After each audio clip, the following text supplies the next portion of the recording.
মাজার জিয়ারত করা যাবে, কিন্তু মাজারে যে সেজদা দেয়া যাবে?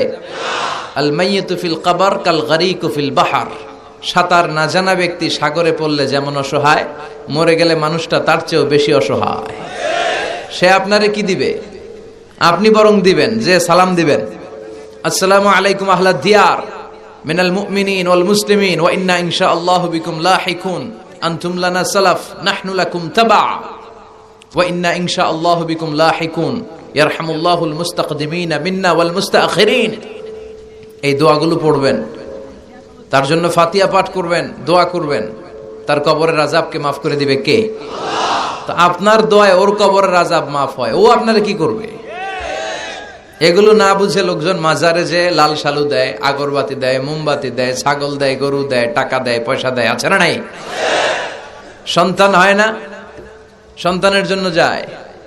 মেয়ে আছে, ছেলে হয় না, এরকম আছে না নাই? মাজারে গেলে সন্তান পাওয়া যায়? মাজারে না গেলে সন্তান পাওয়া যায় না। সন্তান দেয় কে? মাজারে না গেলে যদি সন্তান না হতো, ছাগলের যে বাচ্চা হয়, ছাগল কোন মাজারে যায়? গরুর যে বাচ্চা হয়, গরু কোন মাজারে মানত করে? আকল খাটালেই বোঝা যায়। চিল্লা এখন ঠিক কিনা?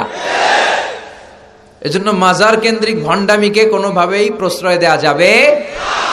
আমরা একজনকে সেজদা করি, চিল্লায় বলেন তো তিনি কে? আল্লাহ। এটার নাম তাওহীদ। এটার নাম কি?